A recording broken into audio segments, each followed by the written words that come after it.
महाराष्ट्र क्रांती news, आवाज सर्वसामान्यांचा।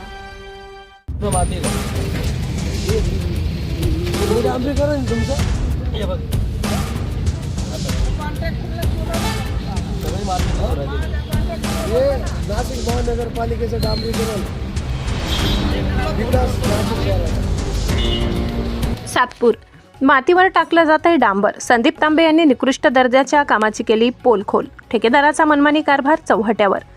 Satpur Ambad link road परिसरातील म्हाडा कॉलनी, पाटील पार्क, मेदगेमळा, जाधव संकुल या भागात गेल्या काही दिवसांपूर्वी MLGL गॅस लाईन व पाण्याच्या पाईपलाईनसाठी डांबरी रस्ते फोडण्यात आले होते। मात्र काम पूर्ण झाल्यानंतर रस्त्यांची दुरुस्ती अत्यंत निकृष्ट पद्धतीने केली जात असल्याचा गंभीर प्रकार समोर आलाय।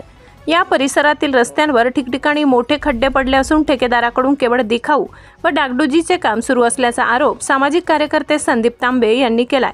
धक्कादायक बाब म्हणजे चक्क मातीवर थेट डांबर टाकून रस्ता बुजविण्याचा प्रकार सुरू असल्याचे आज दिनांक 20 जानेवारी रोजी पाटील पार्क परिसरात निदर्शनास आले।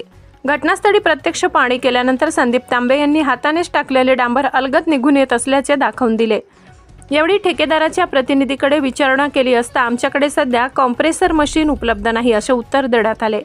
यावर संतप्त प्रतिक्रिया व्यक्त करत संदीप तांबे यांनी प्रशासनाच्या दुर्लक्षावर जोरदार टीका केली।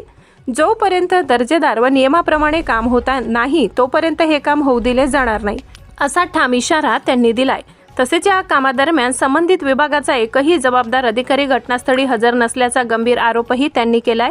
सार्वजनिक रस्त्यांवर अशा पद्धतीने निकृष्ट दर्जाचे काम करून नागरिकांचा हक्काचा पैसा व नागरिकांच्या जीवाशी खेळ केला जात असल्याचे चित्र समोर आले असून संबंधित ठेकेदार व जबाबदार अधिकाऱ्यांवर तात्काळ कारवाई करण्याची मागणी नागरिकांकडून होत आहे। या प्रकरणाबाबत सामाजिक कार्यकर्ते संदीप तांबे यांनी अधिक माहिती दिली असून प्रशासनाकडून काय भूमिका घेतली जाते याकडे सर्वांचे लक्ष लागले आहे। महाराष्ट्र क्रांती न्यूजसाठी वृत्त संकलन विभाग, सातपूर, नाशिक। या प्रभाग 26 मध्ये इतका अनागोंदी कारभार चाललेला आहे। नुकत्याच निवडणुका पार पडल्या आहे आणि लगेच इथं नको त्या गोष्टी व्हायला सुरुवात झाली आहे। अतिशय खालच्या दर्जाचं असं काम या ठिकाणी डांबरीकरणाचं चालू आहे। हे जे MLGL कंपनीची जी लाईन गेलेली होती पहिली आणि तिचं जे खोदकाम झालेलं होतं त्याचं रिपेरिंगचं काम मागे चालू झालं होतं। ते रिपेरिंग करण्यात 3-4 महिने तर यांचे गेलेच, परंतु या खडीकरणावरती कुठलीही माती न काढता डांबर टाकण्याचं पाप महापालिकेच्या या टक्केवारीच्या कॉन्ट्रॅक्टरांकडून सुरू आहे आज या ठिकाणी। हे ठेकेदार कोणालाही जुमानत नाही, सामान्य नागरिकांना तर अजिबात जुमानत नाही आहे। यांना प्रशासनाचा किंवा कुठल्या लोकप्रतिनिधीचा या ठेकेदारानं कुठलाही वचक नाही न म्हणण्यापेक्षा त्यांची मिलीभगत सुरू आहे।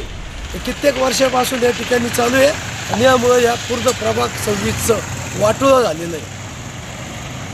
कुठलंही काम हे दर्जा नसलेलं असलेलं आहे, त्याला कुठलाही दर्जा राहिलेला नाही आहे। तुम्ही बघू शकता या ठिकाणी ही जे खडी टाकलेली होती त्यावरती कुठलीही माती न काढता डांबर टाकायचं काम चालू आहे। याबाबत आपण संबंधित मनपाच्या अधिकाऱ्यांना म्हणजे कल्पना दिली आहे का? नाही, मी संबंधित ठेकेदाराच्या सुपरवायझरशी बोलल्यानंतर त्यांनी मला असं सांगितलं की आमचं हवा मारण्याचं जे कॉम्प्रेसर असतं माती काढून टाकण्यासाठी जे वापरलं जातं ते बंद पडलं आहे। ते आम्ही उद्या आणू, परंतु आज जेवढं काम होतं तेवढं आम्हाला करून घ्यायचं आहे। म्हणजे याचा अर्थ असा आहे की याच्याकडे कोणी लक्ष द्यायलाच नाही आहे। आज जेवढं होतं तेवढं करून घ्यायचं, मग ते कशा पण पद्धतीने होईल। मग याचं मोजमाप कोण करतं, याची बिलं कोण काढतं, याची खरंच तेवढी जाडीचं डांबरीकरण केलं जातं आहे का, तेवढं खडीकरण केलं जातं आहे का, हे कुठलंही मोजमाप न करता महापालिकेच्या पैशाचा अपव्यय सुरू आहे। हे काम चालू असताना जो महानगरपालिकेचा अधिकारी आहे तो जागेवर असणं बंधनकारक आहे। नाही, यात असं कुठलाही अधिकारी आजपर्यंत इथून मागे आजही असा कुठलाही सक्षम अधिकारी या ठिकाणी कधी उभा राहत नाही। काय सांगाल, हे जर सुधारणा झाली नाही तर आपलं पुढचं पाऊल काय असणार? माझं पुढचं पाऊल काय असतं याच्यापेक्षा अधिकाऱ्यांनी याच्यात व्यवस्थित लक्ष घालावं। शासनाचा पैसा आहे, जनतेचा टॅक्सचा पैसा आहे, हा वाया जातोय, चोरी केला जातोय, अपयोग त्याचा केला जातोय। असं चुकीच्या पद्धतीने जर कामं होत असतील तर ग्रामीण भागापेक्षा भयानक परिस्थिती या ठिकाणी निर्माण झालेली आहे।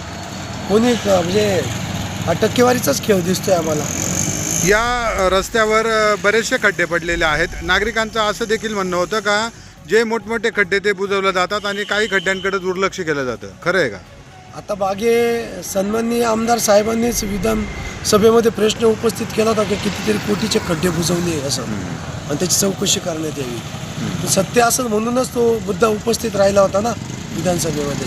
परंतु हे खड्डे किती बुजवते आणि त्याचं मोजमाप कोण करतं आहे, तो खड्डा खरंच किती खोलीचा होता, किती रुंदीचा होता, किती लांबीचा होता, याची आज तागायत कोणालाही माहिती भेटत नाही. कॉन्ट्रॅक्टर आणि अधिकारी यांचा तो खेळ सुरू आहे. असं कुठलंही निष्कृष्ट दर्जाचं काम आम्ही नागरिक म्हणून या ठिकाणी खपवून घेणार नाही. ते काम आम्ही बंद ठेवायला लावलेलं आहे. जोपर्यंत पालिकेचा जबाबदार अधिकारी या ठिकाणी त्यांच्या देखरेखीखाली हे काम व्यवस्थितरित्या पार पाडत नाही तोपर्यंत आम्ही हे काम होऊ देणार नाही. दुसरी गोष्ट, या प्रभाग क्रमांक 26मध्ये याआधी करोडो रुपयाचे असे चुकीचे कामं झालेले, त्याची प्रशासनानं लवकर चौकशी करावी अशी आम्ही मागणी करणार. अशाच नवनवीन बातम्या पाहण्यासाठी आमच्या महाराष्ट्र क्रांती न्यूज या यूट्यूब चॅनलला लाईक करा, सबस्क्राईब करा आणि बेल आयकॉनला प्रेस करा.